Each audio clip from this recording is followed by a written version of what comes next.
Halo, selamat pagi teman-teman. Selamat pagi Bapak dosen. Pada kesempatan ini saya akan mempresentasikan tugas mata kuliah strategi pembelajaran. Pada kesempatan ini, tema yang dibahas yaitu berkaitan dengan uh, evaluasi kompetensi pendidik yang berkaitan dengan bahasa Indonesia. Terkait dengan judul tugas yang diberikan oleh Bapak dosen, di sini saya menanggapi uh, seperti apa evaluasi tersebut, khususnya tanggapan kritis saya yang berkaitan dengan judul tugas yang diberikan oleh Bapak dosen. Oke, sebelum kita masuk ke bagian yang mau kita bahas, sebelumnya saya akan memperkenalkan nama lengkap saya dan nama panggilan saya dan program studi. Sebelumnya, perkenalkan nama lengkap saya Wilhelmus Adijaya, program studi pendidikan bahasa Indonesia, angkatan tahun 2024, tepatnya kelas 2024C, yang berkaitan dengan judul yang diberikan oleh Bapak dosen yang berkaitan dengan tugas mata kuliah strategi pembelajaran. Ada beberapa hal yang saya mau tanggapi, khususnya tanggapan kritis saya. Tulisan ini menurut saya menegaskan bahwa kompetensi pendidik bahasa Indonesia tidak hanya diukur dari hasil akhir penilaian, tetapi juga dari kualitas proses pembelajaran di kelas.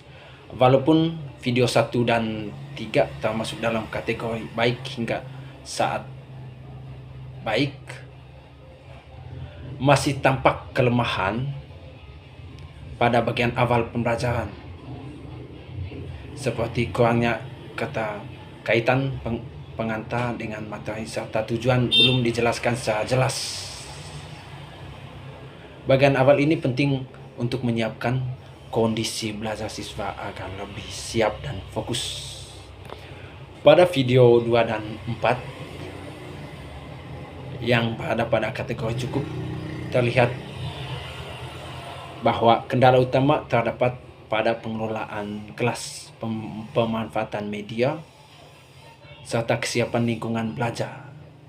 Hal ini menunjukkan bahwa kemampuan mengajar belum sepenuhnya optimal.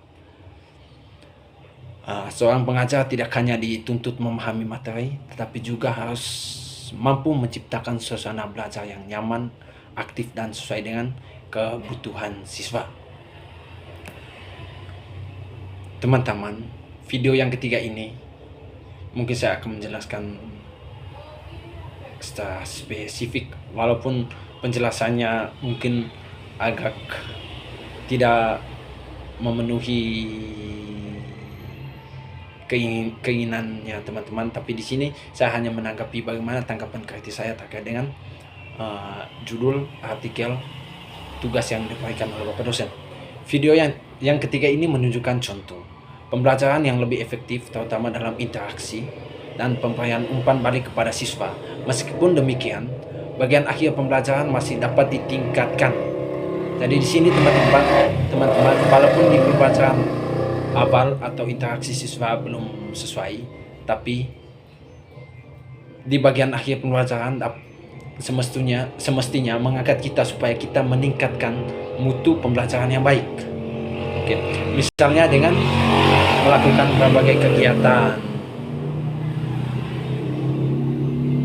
kegiatan yang dimaksud di sini adalah peninjauan kembali.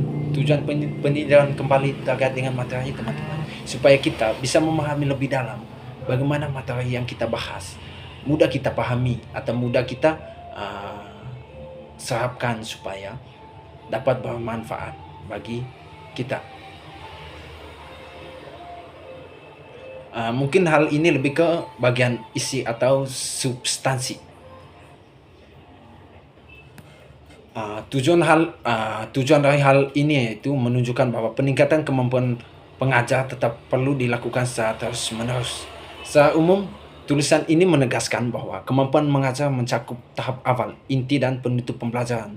Semua kegiatan tersebut, teman-teman, perlu dilaksanakan secara seimbang. Upaya peningkatan mutu pembelajaran dapat dilakukan melalui penilaian secara berkelanjutan sehingga kualitas pembelajaran dapat semakin baik dan sesuai dengan kebutuhan siswa. Jadi di sini artikel baik video 1, 2, 3 sampai 4, yaitu mungkin bagian video 1 dengan 2 tadi saya sudah jelaskan sedikit bahwa ada beberapa kendala. Tapi di video bagian 3 dengan 4, mungkin di sini ditekankan bahwa pendidik perlu melakukan pengelolaan kelas yang baik.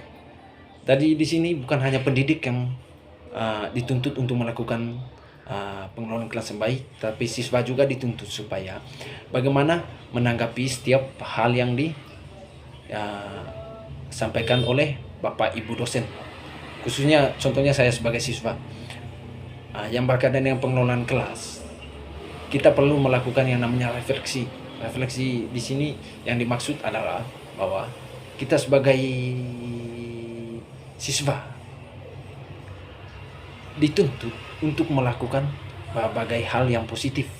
Tujuannya adalah supaya sistem pengelolaan kelas atau sistem pengajaran yang baik dapat berjalan dengan semestinya. Jadi jika di sini kita hanya menuntut bahwa Bapak Ibu dosen hanya melakukan pengelolaan kelas yang baik supaya berjalan dengan baik, tapi di sini kita juga sebagai mahasiswa dituntut supaya kita menanggapi setiap apa yang disampaikan oleh Bapak Ibu dosen,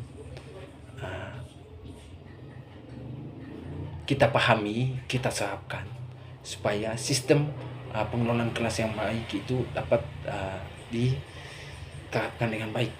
Mungkin itu saja teman-teman video atau tanggapan saya yang berkaitan dengan judul tugas kali ini. Sebelumnya saya mengucapkan terima kasih. Demikian saja videonya. Salam sehat untuk kita semua.